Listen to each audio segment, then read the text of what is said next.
तो फाइनली आज रिलीज हो चुकी है मूवी आदि पुरुष। इस मूवी का वीएफएक्स और सीजीआई कैसा है ये तो आपको बहुत ही ज्यादा अच्छे से पता है। तो ये मूवी कैसी होने वाली है ये तो आपको ट्रेलर देख के ही पता चल गया होगा। तो आपका टाइम ना वेस्ट करते हुए स्टोरी एक्सप्लेन करना स्टार्ट करते हैं। लेकिन उससे पहले अगर आपने अभी तक हमारे चैनल को सब्सक्राइब नहीं किया है तो चैनल को सब्सक्राइब कर लें। मूवी की शुरुआत होती है और हम देखते हैं लंकापति रावण को, जो कि बैठा तपस्या कर रहा होता है। और तभी हम देखते हैं कि वहां पर ब्रह्मा जी आते हैं और उसको वरदान देते हैं कि तुम्हें ना कोई आकाश में मार पाएगा, ना ही धरती में, ना कोई मानव मार पाएगा, ना ही कोई भगवान। इस वरदान को पाके रावण काफी ज्यादा खुश हो जाता है और ये सीन यहीं पर कट हो जाता है। और फिर हमें सीन दिखाया जाता है कई वर्षों बाद का, जहाँ पर हम देखते हैं प्रभु श्री राम तपस्या कर रहे होते हैं। तभी वहाँ पर कुछ असुर आकर राम पर हमला कर देते हैं और फिर उनसे काफी ज्यादा उन असुरों की फाइट होती है।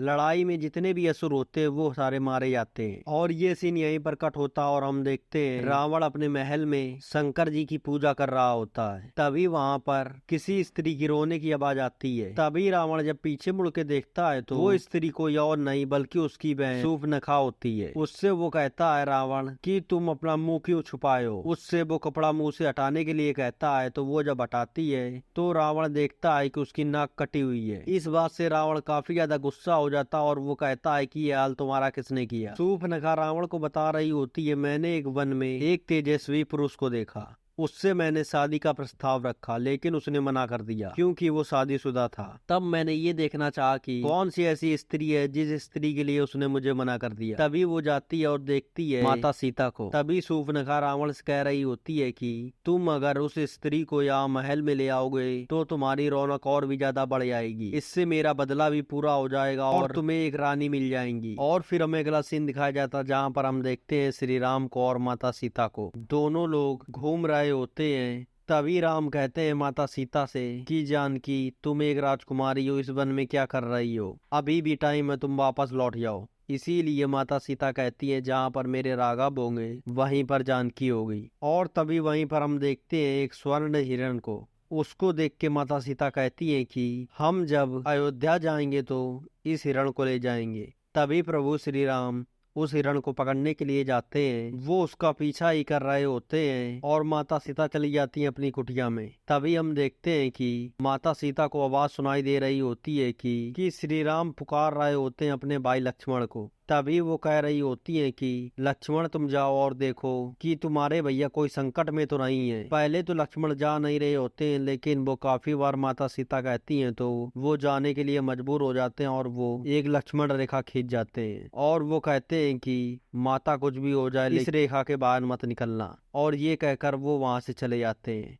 तभी हम देखते हैं कि श्री राम पीछा कर रहे होते हैं उस हिरण का और वो उसको पकड़ लेते हैं तो हमें पता चलता है वो कोई हिरण नहीं बल्कि कोई असुर है। और जैसे ही लक्ष्मण और श्री राम को ये पता चलता है तो वो अपनी कुटिया की तरफ काफी तेजी से भागते हैं। और तभी हम देखते हैं वहीं पर रावण आ जाता है एक सन्यासी के बेस में। वहां पर वो भिक्षा मांगने लगता है। तभी माता सीता आती है उसको भिक्षा देने के लिए। तभी रावण कहता है कि मैं आपके हाथों से भिक्षा तभी लूंगा जब आप इस लाइन को क्रॉस करेंगी। पहले तो माता सीता नहीं आ रही होती हैं लेकिन वो काफी देर से कह रहा होता है इसीलिए वो आ जाती हैं बाहर। और वो जैसे ही भिक्षा देने लगती हैं तो रावण उनको बंदी बनाकर ले जाता है। और तभी हम देखते हैं कि रावण जा रहा होता है माता सीता को लेके। तभी वहीं पर भगवान गरुड़ आ जाते हैं। वो काफी ज्यादा बचाने की कोशिश करते हैं माता सीता को लेकिन वो बचाने में नाकामयाब रहते हैं क्योंकि उनके पंख काट देता है रावण। और तभी जब रावण लेके जा रहा होता है माता सीता को तभी माता सीता वहां पर आभूषण फेंक देती है। वो आभूषण मिलते हैं एक बंदर को। और तभी हम देखते हैं कि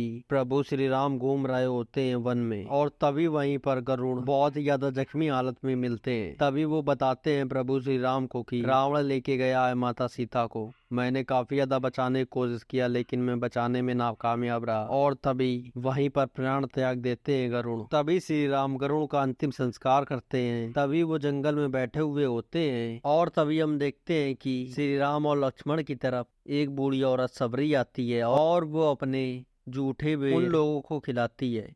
और जब वो लोग खा लेते हैं तो वो अपने प्राण वहीं पर अग्नि पर त्याग देती है। और जब वो प्राण त्याग देती है तो और जाते जाते सबरी ये भी बताया जाती है कि तुम वानर राज सुग्रीव से मिलो। और तभी हमें अगला सीन दिखाया जाता है जहाँ पर हम देखते हैं कि जंगल में एक साधु बैठा हुआ होता और वो तपस्या कर रहा होता है। तभी वो साधु उन लोगों से कहता है कि तुम लोग यहाँ से चले जाओ, नहीं तो तुम्हारी जान को खतरा है। इसीलिए लक्ष्मण उनसे कुछ सवाल पूछते हैं और वो उसका सही जवाब देते हैं। और प्रभु श्री राम भी वहीं पर खड़े होते हैं और वो पहचान जाते हैं ये कोई साधु नहीं बल्कि हनुमान है। और श्री राम जाते हैं उनको गले लगा लेते हैं। और तभी श्री राम कहते हैं हनुमान से कि मुझे वानर राज सुग्रीव से मिलना है। और जब हनुमान सुग्रीव के पास श्री राम को लेके जाते हैं तो सुग्रीव उनसे कहते हैं कि श्री राम मैं आपकी मदद नहीं कर सकता क्योंकि मेरे भाई बाली ने जितनी भी सेना थी वो सारी की सारी ले ली और वो खुद ही राजा बन गया। इसीलिए श्री राम उससे कहते हैं कि वो तो तुम्हारा हक है, वो तो तुम्हें अपने युद्ध करके भी ये सब चीजें लेनी होगी। इसीलिए श्री राम कहते हैं कि तुम युद्ध की तैयारी करो। और तुरंत ही युद्ध की तैयारी होने लगती है। तभी बाली और सुग्रीव आपस में काफी ज्यादा लड़ाई होती है उनकी, लेकिन छल से बाली अपने भाई सुग्रीव को मारना चाहता है। इसीलिए श्री राम बाली का वध कर देते हैं। और तभी हम देखते हैं सुग्रीव का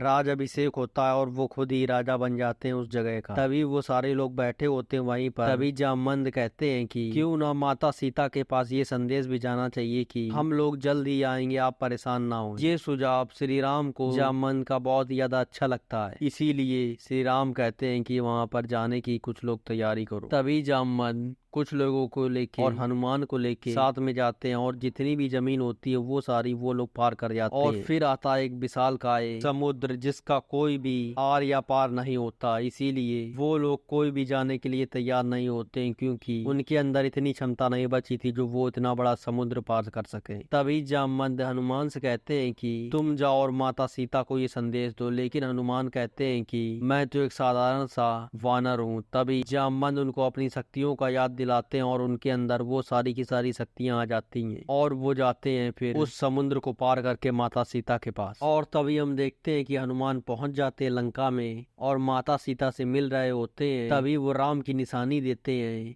माता सीता को।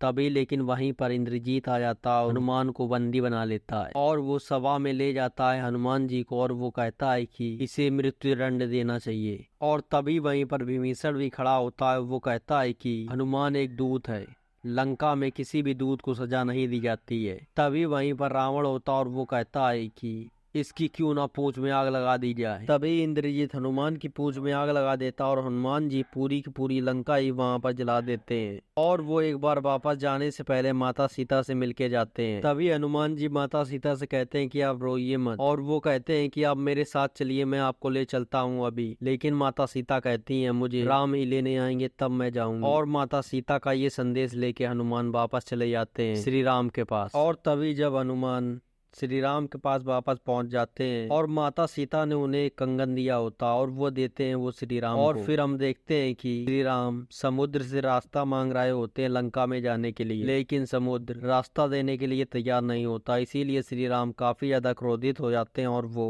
ब्रह्मास्त्र अपना निकाल लेते हैं। और वो जैसे ही ब्रह्मास्त्र का उपयोग करने जा रहे होते हैं तभी वहाँ पर समुद्र देवता प्रकट होते हैं और वो कहते हैं कि हमें क्षमा कर दीजिए प्रभु, लेकिन मैं आपको रास्ता तो नहीं दे सकता, लेकिन अगर आपके नाम का पत्थर इस समुद्र में डाला जाएगा तो मैं उसे डूबने भी नहीं दूंगा। तभी पूरी की पूरी वानर सेना मिलके उस समुद्र में राम सेतु बना देती है। और वहीं हम दूसरी तरफ देखते हैं कि रावण आता है माता सीता के पास और वो कहता है कि मुझसे शादी कर लो। लेकिन माता सीता काफी ज्यादा उसके ऊपर क्रोधित हो जाती हैं, इसीलिए रावण वहां से चला जाता है। और फिर हमें अगला सीन दिखाया जाता है जहाँ पर हम देखते हैं कि विभीषण आता है श्री राम के पास और वो कहता है कि मुझे अपनी तरफ रख लीजिए श्री राम। लेकिन श्री राम कहते हैं कि तुम रावण के भाई हो तो मेरी तरफ क्या करने आए हो। तभी विभीषण कहता है कि मुझे आपसे एक वचन चाहिए, आपके लिए जो भी पापी है वो है रावण, लेकिन लंका की जनता ने कुछ भी ऐसा नहीं किया जो कोई भी सजा देंगे आप तो वो सिर्फ रावण को देंगे, किसी निर्दोष व्यक्ति को कुछ भी आप हानि नहीं पहुंचाएंगे। विभीषण को ये वचन दे देते हैं श्री राम। वो कहते हैं कि मैं किसी भी निर्दोष व्यक्ति को हानि नहीं पहुंचाऊंगा। और विभीषण राम के साथ मिलने के लिए तैयार हो जाता है। वो कहता है मैं युद्ध लड़ूंगा आपकी तरफ से। और फिर हमें अगला सीन दिखाया जाता है जहाँ पर हम देखते हैं कि सुग्रीव जाते हैं रावण को समझाने के लिए, लेकिन वो मानने के लिए तैयार नहीं होता है। वो कहता है कि अब युद्ध तो होके ही रहेगा। और तभी हम देखते हैं अगले सीन में जहाँ पर हम देखते हैं कि युद्ध चालू हो जाता है। तभी इंद्रजीत लक्ष्मण के ऊपर हमला कर देता और वो काफी ज्यादा मूर्छित हो जाते हैं। तभी वहीं पर विभीषण भी होता है और वो कहता है कि लक्ष्मण जी की काफी ज्यादा हालत खराब है, इसीलिए उनको कोई भी ऐसी बूटी नहीं है जो कि बचा पाए। और फिर विभीषण बताते हैं कि एक ऐसी जड़ी बूटी है जिसका नाम है संजीवनी, अब सिर्फ इनके वही प्राण बचा सकती है। तभी हनुमान जी को वो संजीवनी लेने के लिए भेजा जाता है। तभी हनुमान जी को कोई भी जड़ी बूटी समझ में नहीं आ रही होती है कि उनमें से संजीवनी कौन है, इसीलिए वो पूरा का पूरा पर्वत ही वहां से उठा लाते हैं और वो जड़ी बूटी लक्ष्मण को पिला दी जाती है और लक्ष्मण पूरी तरह से ठीक हो जाते हैं। और फिर हम देखते हैं सभी लोग मिलकर श्री राम, लक्ष्मण और विभीषण युद्ध की प्लानिंग कर रहे होते हैं। तभी विभीषण बता रहा होता है श्री राम को कि पहले युद्ध करने के लिए रावण नहीं आएगा, इंद्रजीत और कुंभकर्ण को भेजेगा। फिर हम देखते हैं लक्ष्मण जी जाते हैं पाताल लोक में, वो इंद्रजीत का वध वहीं पर कर देते हैं। और दूसरी तरफ हमें दिखाया जाता है कि श्री राम कुंभकर्ण का वध कर चुके होते हैं। और अगला सीन हमें दिखाया जाता है जहाँ पर हम देखते हैं कि रावण पूजा कर रहा होता है शंकर जी की। जब वो पूजा खत्म हो जाती है तो वो युद्ध में आता है और जैसे ही रावण युद्ध के मैदान में उतरता है तो काफी ज्यादा सभी के ऊपर हावी हो रहा होता है और उसका कोई भी कुछ नहीं कर पा रहा होता। तभी श्री राम उसकी गर्दन पर काफी ज्यादा तीर चलाते हैं और उसके गले कट जाते हैं, लेकिन वो बार बार उसके गले आ जा रहे थे। तभी श्री राम को वो वचन याद आता है जो कि रावण को ब्रह्मा जी ने दिया था। तभी वो जाते हैं आसमान से तीर चलाते हैं रावण की नाभि पर और उसका वहीं पर वध हो जाता है। तभी श्री राम जाते हैं माता सीता को लेते हैं और वो वहां से चले जाते हैं और इसी के साथ ये मूवी यहीं पर खत्म हो जाती है। अगर आपको ये हमारी एक्सप्लेनेशन वीडियो पसंद आई है तो हमारी वीडियो को लाइक करें और अगर आपने अभी तक हमारे चैनल को सब्सक्राइब नहीं किया है तो चैनल को सब्सक्राइब कर लें।